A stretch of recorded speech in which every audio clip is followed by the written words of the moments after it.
என்னுடைய கவிதைகளை தெரிந்தவர்களுக்கு தெரியும். அது இரத்தத்தை பற்றி, சீளை பற்றி, முறிந்து போன இன்புகள் பற்றி, வெட்டுண்ட உடல்களை பற்றி பேசுவது. ஸோ அந்த தொடர்ச்சியால் எனக்கு எக்ஸ்ட்ரே என்றது ஒரு மிகப்பெரிய உந்துதலாக இருந்தது. நான் பேசுகின்ற விடயத்துக்கு அருகில் இருக்கின்ற ஒரு ஊடகமாக அது இருந்தபோது எக்ஸ்ட்ரேயோடு எப்படி கவிதையை பிணைக்கிறது அல்லது எக்ஸ்ட்ரேயோடு எப்படி பிணைத்துவத்தை செய்கிறது என்ற ஒரு ஆவல் நாட்டம் காரணமாக செய்யப்பட்ட பரிசோதனைகள் தான் இந்த காட்சி. இந்த காட்சியில மனிதனுடைய உடல், குறிப்பாக உள்ளுடல், ஒரு அகழ்வாராய்ச்சி களம் போல அகலப்பட்டிருக்கிறது. அது வெளிப்பார்வையில் ஒரு வெறுமையான ஒரு பரப்பாக, அமைதியான பரப்பாக தெரிந்தாலும் எப்படி அதனுடைய மரபணுக்களிலும் கலத்திலும் அதனுடைய எலும்புகளிலும் மச்சைகளிலும் விஞ்ஞானபூர்வமாக கூட மனிதனுடைய கடந்த காலம் புதைக்கப்பட்டிருக்கின்றதனுடைய ஒரு பின்புலத்தையும், அதே நேரம் அது எப்படி அறுவை சிகிச்சைகள் அல்லது வன்முறைகளால் உடைக்கப்பட்டு பாதிக்கப்பட்ட போது அவற்றை பிணைப்பதற்கு முனைப்பதற்குமாக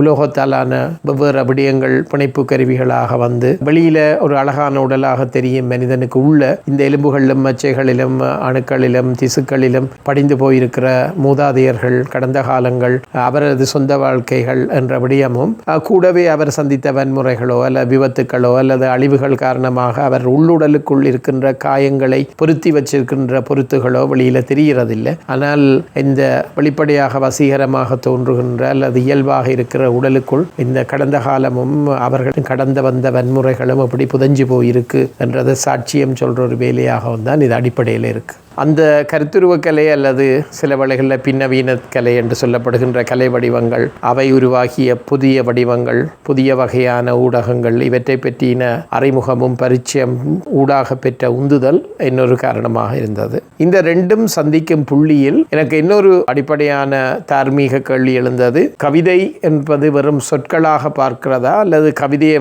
சொல்லுக்கு அப்பாலும் எடுத்து போகலாமா? அதாவது ஒரு சொல் ஒரு உருவமாக மாறுதல் அல்லது ஒரு சொல் ஒரு படிமமாக மாறுதல் என்ற கட்டங்களுக்கும் கொண்டு செல்லலாமா என்ற கேள்விகள் வந்தபோது, எப்படி வேர்டுன்றதை வெறும் ஒரு இலக்கியம் சம்பந்தப்பட்ட விஷயம் இல்லாமல் அது ஒரு இமேஜா, ஒரு விஷுவலா, ஒரு பெர்ஃபார்மிங் ஆக பார்க்கலாம் என்ற எண்ணம் மேலோங்க தொடங்கினது. அதுக்கு இன்னொரு வகையில் நாடக அரங்கியல் மீதான என்னுடைய கல்வி ஆர்வமும் பயில்வும் இன்னொரு பக்கத்தில் இருந்தது. ஸோ இதெல்லாம் ஒரு வகையில் கவிதை எழுதி அச்சிடப்பட்டு வாசிக்கப்படுதல் என்றதுக்கு அப்பால கவிதையை வேறு என்னென்ன வடிவங்களுக்கு ஊடாக என்னென்ன வடிவமாக மாற்றலாம் என்கின்ற ஒரு நாட்டம் இருந்தது. அந்த நாட்டத்தின் விளைபயன்தான் இந்த வெளிப்பாடு.